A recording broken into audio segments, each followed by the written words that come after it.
Okay, folks, it's your buddy Mike Messier. The Prank. Just saw the movie The Prank. Should you go see it? Should you go not?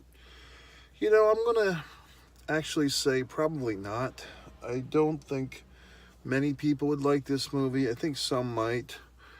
I think the person who might like this movie, perhaps a high school kid who has not seen a bunch of other similar movies that are better.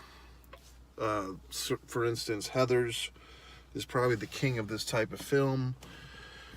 And I suppose you could put things like Mean Girls maybe in the same ballpark, and I'm sure there's others. There are others of like the dark and edgy high school movie. There's always one or two a year. And this one, I don't know. I mean, it's another one of these, the teacher is evil, and let's frame the teacher for murder, and then, oh my God, they really are a killer. Spoilers, by the way. So, the biggest thing about this movie, I would say, personally, it was nice to see a former acting teacher of mine, really great guy, Barry Primus, had a kind of a cameo, a prolonged cameo, I guess you'd say, as the husband, George Wheeler. Barry's a great acting teacher and great actor, and someone I know personally. So I hate to, shit all over this movie, but that's just the integrity that I have. I'm just going to tell you what Christ, I dropped the goddamn phone. Jesus. I'm just going to tell you what I thought. I'm not going to hold back, okay? So, Rita Moreno is the new Betty White. I mean, that'll probably be my little fucking thumbnail for this review. I don't know how old Rita Moreno is. I'm not counting. But for a couple of years, 80 for Brady, I thought that was fairly decent. And she's done some other movies. I believe she was in the remake of West Side Story. And there was like another movie of like 4 senior citizen ladies, like the book club or the whatever the fuck. I think it was her and Diane Keaton. I think it was Rita and Jane Fonda were like in 2 of these movies together with 2 other ladies of age and wisdom. In any event, as you can see, I'm tired. It's just the movie drained me. So let's talk about it. Why exactly? I think The Prank, and for some reason, I was called to go see this movie. There was something telling me that I would enjoy this movie. I don't know what it was. But, it turned out I really didn't. It felt like the movie was too dark to be funny and too funny to be dark. One of those deals. Like the movie kind of had an identity crisis. Are we supposed to be laughing? Are we supposed to be afraid? The teenage angst crap, we've just seen it a million times. Also, the lead relationship between the 2 leads, it was a weird thing because it's like that nerdy lead guy type of character. Then he's got like the platonic female friend who has every characteristic. She's a computer nerd. She's funky. She says what's on her mind. She's artsy. Like every fucking friend characteristic you can throw. Dare I say, she's Asian. Like everything you can throw at this character. And then I'm kind of thinking, okay, are they going to romanticize, like, through the trials and tribulations of this film?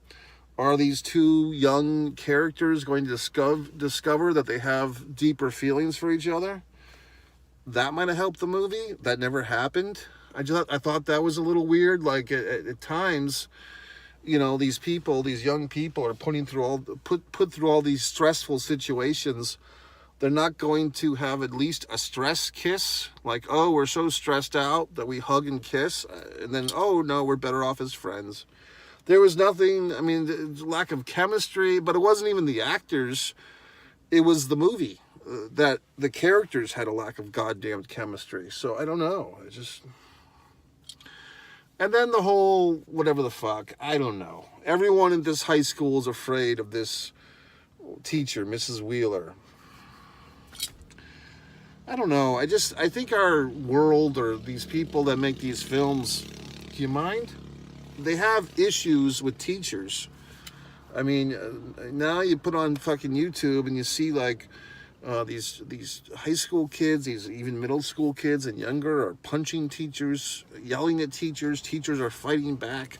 Then here in this great state of Florida, you have like these 24-year-old female teachers fornicating with their students, getting pregnant by them, all these things. What's wrong with our society when it comes to teachers these days? It's just bizarre. So I guess this movie's a reflection of that. But does it help the situation or does it compound it? I don't know, folks. Maybe I saw this movie at the wrong time of day. It's a Sunday. It's 8 o'clock at night. Maybe I should have seen it on a Friday night at 11 or some such thing. But this is when I saw it. The theater was nice and big, okay? There was 2 other people in the theater. You know, I'll be honest, I did doze off at one point. I woke up, didn't miss anything. They did have a janitor character. Here's an interesting little side fact, if you care. When I got to this theater, I parked my vehicle, right? And I parked my vehicle, and then in front of me is an empty spot where no car was. And I couldn't pull into that empty spot because there's like a big telephone pole, like a light pole, which is providing the ambient light of which we're enjoying this video right now. But then this vehicle pulls in to the spot in front of me. It looks like a work van. It says Pool Works. The guy just put his lights on, in case you're wondering. And this is 2 hours ago or 2.5 hours ago when I came in to see this movie. And then the guy across from me is just sitting there in his fucking vehicle for 10 minutes. As I'm sitting here, I was having a steak and burger, like a steak and shake burger, having a pre-movie meal. That's a good thing to do, folks. Like, if you try to slip in a pre-movie meal so you don't have to go into the movie theater hungry. No offense to the theaters. I never quite trust the food in there. The prices are jacked up. But even, like, if you're really hungry for sustenance, it's hard to get a good sustenance out of a movie theater meal. Maybe the pizzas, you know what I mean? But it's just some frozen fucking pizza, some gawky 17-year-old child put in a fucking oven for 4 minutes. So I'd rather go to the fast food drive-thru nearby, get my sustenance before the movie, and then go see the movie on a full stomach. A lot of men's room activity in there tonight. I visited the men's room. And, like, as soon as I walk in, there's some guy using the fucking urinal. And he looks at me like I've got a goddamn problem. It's like, asshole, I'm just here to do my thing. I'm not interested in you and your goddamn penis. I got my own to worry about, you fuck. So anyway, it's just too many people in the goddamn world is what it comes down to. So I'm doing my thing. I'm watching this movie. I'm trying to stay awake. And the movie is just, I don't know, the lead character had curly hair. It's like, come on. You know what I mean? Like, I don't trust high school characters that have curly hair. No offense if there's anyone out there with curly hair. But curly hair, it should be like a side characteristic. Like the friend has curly hair. Not the lead guy. You know what I mean? Moving forth, I don't know. Just... Then it's like a whole thing in the spoilers. Decapitated fucking heads. I mean, that's what I said. It's too dark to be funny. Too funny to be dark. We got like the fucking Rita Moreno character, Mrs. Wheeler, has a whole fucking collection of decapitated heads. Where's the joy in this?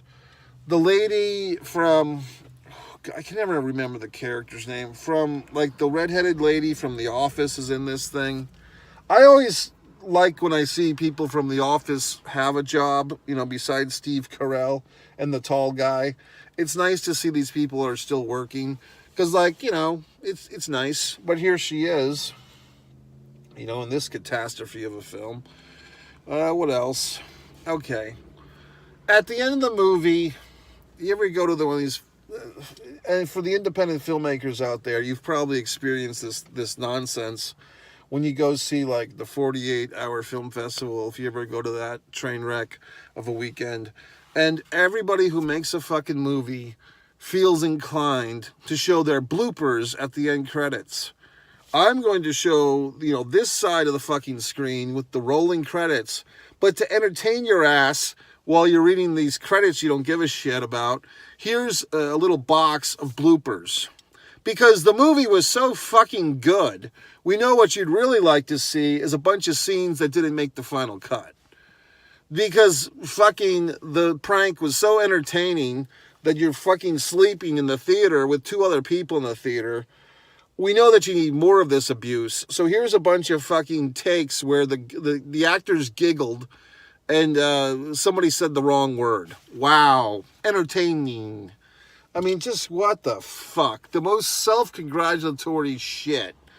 So that's one of the hallmarks of a movie that's not well executed. When they feel like they have to give you more entertainment on the way out the door. Like, we know you really didn't enjoy this movie, but we enjoyed making it. And here's all our goddamn bloopers. Thanks. I don't give a shit, okay? If the movie was good, I wouldn't need to see the bloopers. You would end on a nice boom, and then I'd leave. I mean, it's become a real crutch, not only of these Marvel movies and these DC goddamn universe movies, but all these movies that need to give you a little bumper, a little send-off. You sit through the goddamn credits. Oh, I wonder if there's a bonus scene. Christ.